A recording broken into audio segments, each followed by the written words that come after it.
मला सांगा 200 आणि 250 जर अशा पद्धतीची कृत्य ते करत असतील तर ह्या सगळ्या गोष्टीबद्दल कुठल्याही सामान्य नागरिकाला सुद्धा मन सुन्न करणारी घटना आहे. आमच्याच विभागातला एक माजी अधिकारी जर अशा पद्धतीचं काम करत असेल तर ते खूपच गंभीर आहे. कायद्यातल्या एकूण जी काही थोडीशी शिथिलता आहे ती सुद्धा दुरुस्त करण्यासाठी आम्ही पुढे जातोय.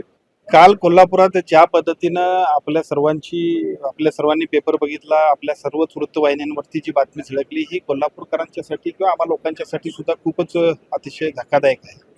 आमच्याच विभागातला एक माजी अधिकारी जर अशा पद्धतीचं काम करत असेल तर ते खूपच गंभीर आहे.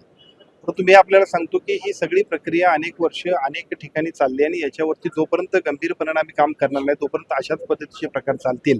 म्हणूनच विधिमंडळातल्या दोन्ही सभागृहातल्या सदस्यांनी विशेषतः विधानसभेमध्ये आणि विधान परिषदेमध्ये सुद्धा याच विषयावरती पीसीपी इंटिग्रिटीचा ऍक्ट प्रभावीपणाने वापरणं, अशा पद्धतीनं स्त्री भ्रूण हत्या रोखणं आणि मुलींचा जन्मदर वाढवणं यासाठी अतिशय गंभीरपणानं सर्वच सन्मान्य आमदार महोदयांनी विधान परिषद आणि विधानसभेमध्ये आम्हा सगळ्यांना सूचना दिलेत. त्या सगळ्यांच्या सूचनांच्या माध्यमातून एका बाजूला मोकाची कारवाई म्हणजे मोका लावणं, दुसऱ्या बाजूला कायद्यातली कलमं कडक करणं आणि त्याचबरोबर स्वतंत्र टास्क फोर्स नेमणं, अशा पद्धतीचे 3 निर्णय आपण घेतलेत. आपण बघितलं असाल तर कालची घटना ही कालची नाही. आम्ही सगळ्यांनी सातत्याने ज्या सूचना देतो त्या सूचनेतला पहिला टप्पा आहे. अजूनही बरीच नावं आहेत की जी सगळ्या नावांपर्यंत आम्ही पोहोचणार आहोत. अजूनही बरेचसे लोक आहेत की जे सगळे आमच्या रडारावरती आहेत. त्या सगळ्यांना सुद्धा या माध्यमातून कारवाईला सामोरं जावं लागेल आणि केवळ कारवाईला सामोरं नाही तर भविष्य काळामध्ये अशा पद्धतीचे प्रकार होऊ नयेत यासाठी ज्या ज्या उपाययोजना करायला पाहिजेत त्या संपूर्ण राज्यभरासाठी आम्ही करतो. साहजिकच आहे, प्रत्येकाची भावना ही अशीच असणार आहे. कारण मला सांगा 200 आणि 250 जर अशा पद्धतीची कृत्य ते करत असतील तर ह्या सगळ्या गोष्टीबद्दल कुठल्याही सामान्य नागरिकाला सुद्धा मन सुन्न करणारी घटना आहे. आणि म्हणूनच आम्ही मोका खाली या सगळ्या लोकांना सुद्धा घेण्याबद्दलच्या पद्धतीचे काम करण्याचा निर्णय घेतोय.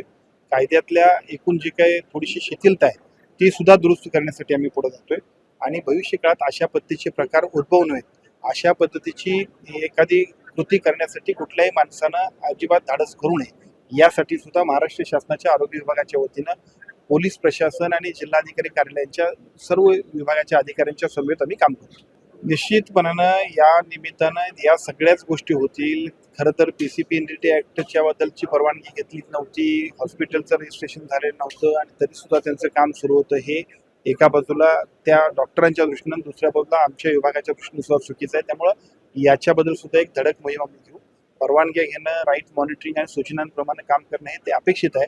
या दोन्ही गोष्टींमध्ये एका बाजूला त्या संबंधित हॉस्पिटलनं आणि दुसऱ्या बाजूला आमच्या यंत्रणेतल्या सुद्धा काही लोकांनी दुर्लक्ष केलंय. दोन्हीवरती सुद्धा कारवाई होणार. अजून चांगल्या पद्धतीनं आम्ही याच्यासाठी खूप चांगल्या पद्धतीनं आपण ऑनलाईन आम्ही सगळ्या लोकांच्यासाठी या सगळ्या माहिती देणाऱ्यांसाठी ज्याला खबरे म्हणतोय आपण, त्या खबऱ्यांसाठी सुद्धा 1 लाख रुपयाचं बक्षीस दिलेलं आहे. अशा पद्धतीनं कुठेही घटना घडत असेल तर फक्त आमच्या कॉल सेंटरला फोन केला तर त्याच्या माध्यमातून आमचे सगळे लोक त्याच्यावरती ॲक्शन्स घेतील. कायद्यामध्ये सुद्धा जी काय शिथिलता आहे ती अधिक कडक करतोय आणि माझी आपल्याला विनंती आहे, तारांच्या जिल्ह्यातले आपण असल्यामुळं आपली ही जबाबदारी आहे. पण मी आपल्याला सांगतो, जर ह्या कायद्याच्या टास्क फोर्सवर आम्ही काम करायला गेलो तर अजूनही खूप गंभीरपणाने कारवाई आम्हाला करायची आहेत. आपल्याला लक्षात येईल की कदाचित कोल्हापूरच या संपूर्ण कामकाजामध्ये गतिमान पद्धतीने संपूर्ण राज्याला एक चांगल्या पद्धतीने मार्गदर्शन देऊ शकेल. ही घटना एक नाही, अनेक ठिकाणी अशा पद्धतीने आपल्या निदर्शनाचं चाललं नाही तर आपण काय करणार. ही पूर्वी झालेल्या घटनेतनं आपण सगळेजण तिथं निघालो. अजून धागेदोरे आपण ज्यावेळेला तपासू त्यावेळी याच्यापेक्षा अजून आपल्याला पुढच्या रूप दिसतील. हे इथंच नाही, जसं कोल्हापुरात आहे तसं संपूर्ण राज्यामध्ये सुद्धा धडक मोहीम घेऊन टास्क फोर्सच्या वतीनं आपण सगळेजण मिशन म्हणून काम करणार आहोत.